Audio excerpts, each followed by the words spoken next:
जय हिंद साथियों, आप सभी लोगों का आपके अपने YouTube channel unique class with Sonu channel में तहे दिल से स्वागत है।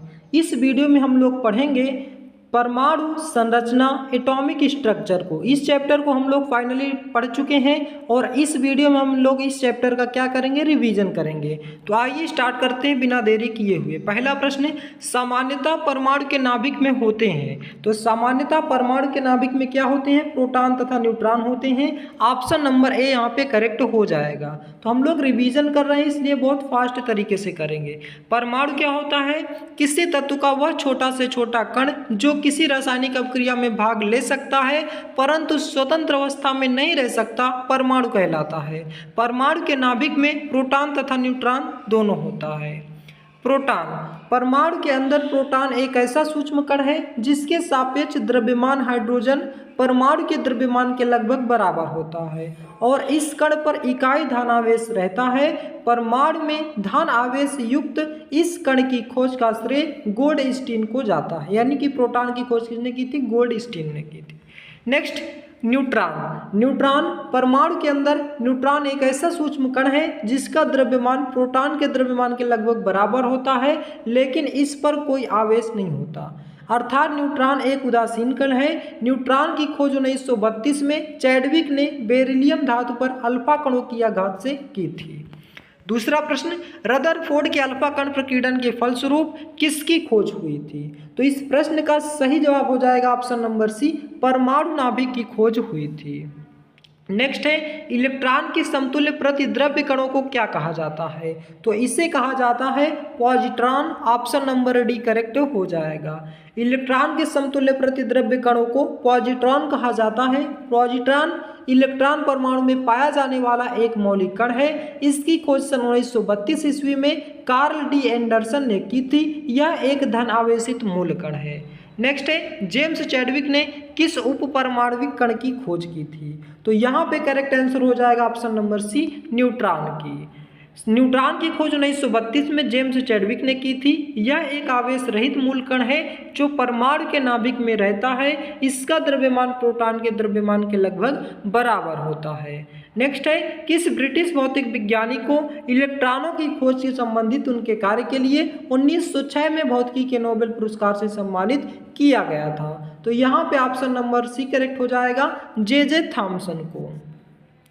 अर्नेस्ट रदरफोर्ड को नाभिकीय भौतिकी का जनक माना जाता है। सोने की पानी द्वारा पानी के नाभिक की खोज के लिए 1908 में इन्हें नोबेल पुरस्कार दिया गया था और नील्स बोर को परमाणु संरचना पर विशेष योगदान देने के लिए 1922 में नोबेल पुरस्कार से सम्मानित किया गया था। नेक्स्ट है, निम्नलिखित में से किन कणों को सकारात्मक आवेश होता है। किन कणों में सकारात्मक आवेश होता है, तो प्रोटॉन में। ऑप्शन नंबर बी करेक्ट हो जाएगा। नेक्स्ट है, जिन उप परमाणु कणों में सामान्य उप परमाणु कणों से विपरीत गुण होते हैं उन्हें किस नाम से जाना जाता है। तो उन्हें प्रतिकण नाम से जाना जाता है। ऑप्शन नंबर सी करेक्ट हो जाएगा। एक इलेक्ट्रॉन पर कितना आवेश होता है, तो एक इलेक्ट्रॉन पर 1.6 गुणे 10 की घात -19 ऋण आवेश कण आवेश होता है। तो ऑप्शन नंबर ए करेक्ट हो जाएगा।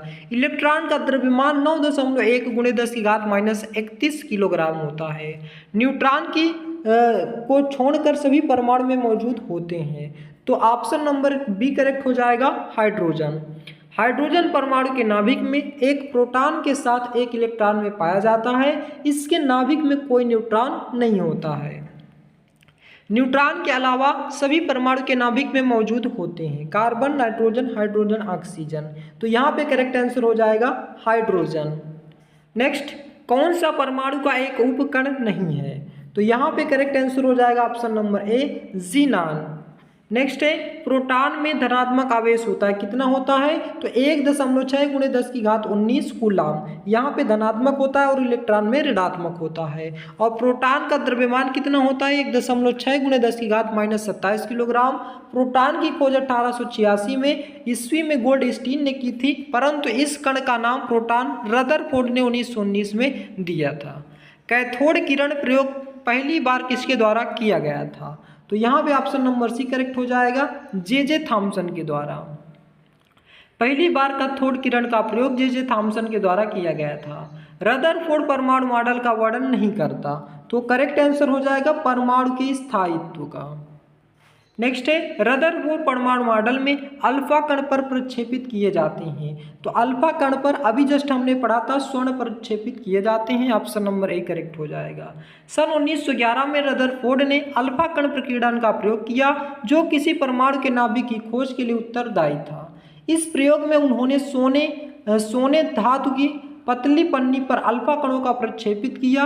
इस पर उन्होंने पाया कि कुछ अल्फा कण स्वर्ण धातु की पन्नी के पार चले जाते हैं और कुछ कण पर परमाणु के नाभिक से टकराकर वापस उसी दिशा में चले आते हैं। इसी से परमाणु के नाभिक का पता चलता है। रदरफोर्ड की अल्फा कणों के प्रकीर्णन का परिणाम स्वरूप किसकी खोज हुई थी? तो किसकी खोज हुई थी यहाँ से पूछा जा रहा है। तो परमाणु के नाभिक की खोज हुई थी। ऑप्शन नंबर सी करेक्ट हो जाएगा। परमाणु का नाभिक मॉडल पहली बार किसके द्वारा खोजा गया था? तो पहली बार अर्नेस्ट रदरफोर्ड के द्वारा खोजा गया था। ऑप्शन नंबर बी करेक्ट हो जाएगा। परमाणु का नाभिक मॉडल प्रथम बार अर्नेस्ट रदरफोर्ड द्वारा दिया गया था। इसके अनुसार परमाणु का अधिकांश द्रव्यमान परमाणु के एक छोटे हिस्से में विद्यमान रहता है जिसे नाभिक कहते हैं। इलेक्ट्रॉन नाभिक के चारों ओर निश्चित कक्षाओं में चक्कर लगाते रहते हैं। यह कक्षाएं एक निश्चित वृत्ताकार पथ की तरह होती है जिसमें रहकर ऋण आवेशित इलेक्ट्रॉन नाभिक के चारों ओर चक्कर लगाते हैं। नेक्स्ट है इनमें से किसे नाभिकीय भौतिकी का जनक माना जाता है? तो नाभिकीय भौतिकी का जनक किसे माना जाता है? रदरफोर्ड को माना जाता है। रदरफोर्ड को नाभिकीय भौतिकी का जनक माना जाता है। रदरफोर्ड ने अपनी परमाणु मॉडल का प्रयोग से परमाणु के नाभिक के धनावेशित होने की खोज की थी। इसके बाद नाभिकीय बलों के अध्ययन को प्रोत्साहन मिला था। तो ये पहला पार्ट था। दूसरा पार्ट का रिवीजन करते हैं। टोटल हमने इस छोटा चैप्टर था जिसमें 2 पार्ट में पढ़े थे, तो दोनों पार्ट्स को हम लोग फाइनली रिवीजन करने वाले हैं। पहला प्रश्न, किसी परमाणु के कक्ष में समायोजित किए जा सकने वाले इलेक्ट्रॉनों की अधिकतम संख्या को किस सूत्र द्वारा दर्शाया जाता है? तो ये बहुत ही महत्वपूर्ण सूत्र है। यहाँ पे ऑप्शन नंबर सी करेक्ट हो जाएगा 2n² से। बोर परियोजना के अनुसार किसी परमाणु के विभिन्न कक्षाओं में चक्कर लगाने वाले इलेक्ट्रॉनों की अधिकतम संख्या 2n² होती है जहां n कक्ष की संख्या होती है। नेक्स्ट है यम कक्ष में शामिल हो सकने वाले इलेक्ट्रॉनों की अधिकतम संख्या कितनी होती है? तो यहाँ पे ऑप्शन नंबर सी करेक्ट हो जाएगा 18 होती है। कैसे? 2n² इसका फार्मूला होता है, अभी हमने पढ़ा था। यम क्या होता है? यम यन। तो यम हमारा क्या दूसरी कक्षा है तो 2 का स्क्वायर करेंगे। यहाँ पे ये के यल यम एन होता है तो के पहली कक्षा, यल दूसरी कक्षा, यम हमारी तीसरी कक्षा, तो 3 का स्क्वायर करेंगे 9 आ जाएगा। 9 गुणा में 2 कितना आ जाएगा? 18। तो ये आप डिटेल वीडियो देखेंगे वहाँ पे हमने बहुत बेहतरीन तरीके से समझाया हुआ है। n कोश में समायोजित किए जा सकने वाले इलेक्ट्रॉनों की संख्या कितनी है? तो n हमारा चौथे नंबर पे होता है तो 2 गुणा में 4 का स्क्वायर, 4 का स्क्वायर कितना हो जाएगा? 16 गुणा में 2 बराबर 32, यानी कि ऑप्शन नंबर ए इस प्रश्न का सही जवाब हो जाएगा। नेक्स्ट है तीसरी कक्षा में सेल के रूप में पाया जाता है, अभी हमने पढ़ा यम पाया जाता है। चौथे का डी नंबर करेक्ट हो जाएगा। नेक्स्ट है किसी परमाणु के कोश में समायोजित किए जा सकने वाले इलेक्ट्रॉनों की संख्या कितनी होती है? तो के में कितना होता है? के यल यम एन के का 1 होता है तो 2n², 1 का स्क्वायर करेंगे 1 ही आएगा। तो 2 × 1 कितना आ जाएगा? 2 आ जाएगा। ऑप्शन नंबर डी करेक्ट हो जाएगा। एक तत्व की परमाणु संख्या 13 है। इस तत्व में कितने सेल हैं? 13 है। और इस तत्व में कितने सेल हैं? कौन सा ऑप्शन करेक्ट हो जाएगा? 3 सेल हैं। एल्यूमिनियम की परमाणु संख्या 13 होती है। इस तत्व में 3 सेल के यल यम होते हैं। चूंकि प्रथम कक्षा में अधिकतम इलेक्ट्रॉन 2, द्वितीय कक्षा में अधिकतम इलेक्ट्रॉन 8, तृतीय कक्षा में अधिकतम इलेक्ट्रॉन 18 है, अर्थात एल्यूमिनियम जिसकी परमाणु संख्या 13 है, इसके परमाणु कक्षा में के में 2 इलेक्ट्रॉन, यल में 8 इलेक्ट्रॉन और तीसरी कक्षा में 3 इलेक्ट्रॉन बच जाते हैं, अर्थात कुल 13 इलेक्ट्रॉन होते हैं। बाह्यतम कोश में उपस्थित इलेक्ट्रॉन्स की संख्या को क्या कहा जाता है? तो इसे क्या कहा जाता है? संयोजक इलेक्ट्रॉन कहा जाता है। इलेक्ट्रॉन परमाणु के नाभिक के चारों ओर भिन्न भिन्न कक्षाओं में घूमते हैं। परमाणु के अंतिम, यहाँ परमाणु होगा, परमाणु के अंतिम कक्षा या बाहरी कक्षा के इलेक्ट्रॉनों को संयोजी इलेक्ट्रॉन यानी कि वैलेंस इलेक्ट्रॉन कहते हैं।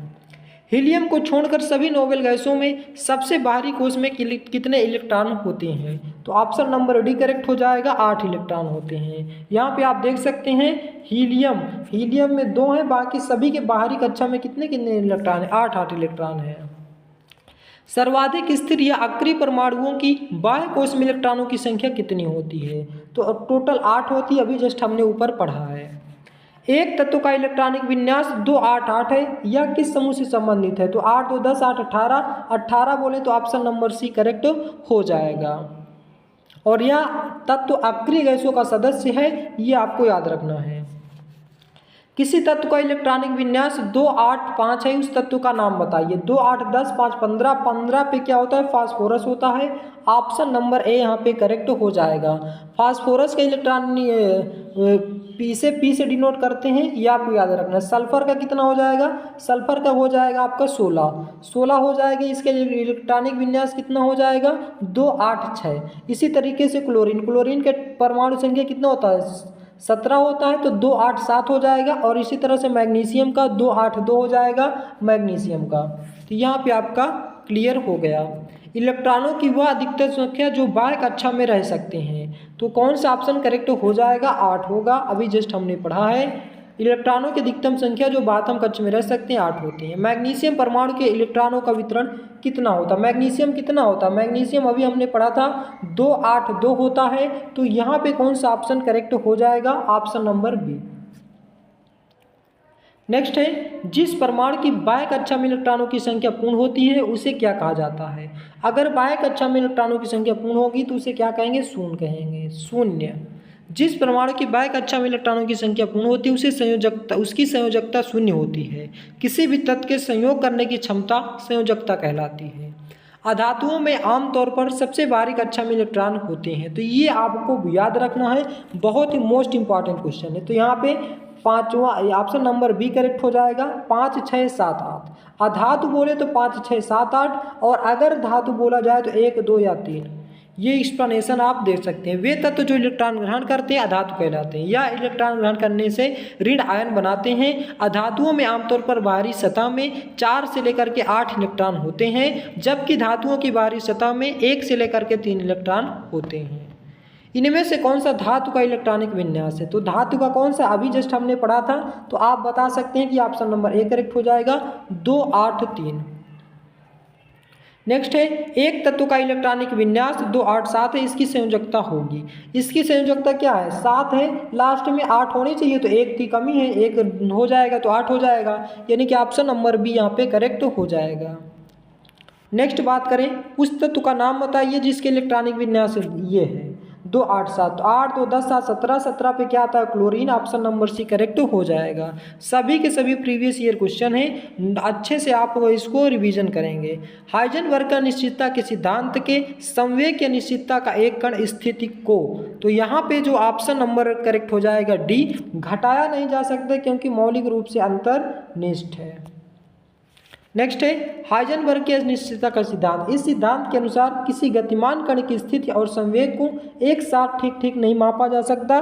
एक राशि अधिक शुद्धता से मापी जाएगी तो दूसरे के मापन में उतनी ही शुद्धता बढ़ जाएगी। तो दोस्तों, ये था हमारा कंप्लीट चैप्टर का रिवीजन, जिसको हमने बहुत ही फास्ट तरीके से किया। जिसने भी यानी कि वो 2 वीडियो नहीं देखे हैं तो इसमें भी आपका अच्छे से क्लियर हो गया होगा। तो यहीं पर हमारा ये चैप्टर हम लोग पूरे डिटेल से इस चैप्टर को पढ़ भी चुके हैं, परमाणु संरचना को और रिवीजन भी कर चुके हैं। तो फाइनली आपको ये चैप्टर अच्छे से क्लियर हो गया होगा।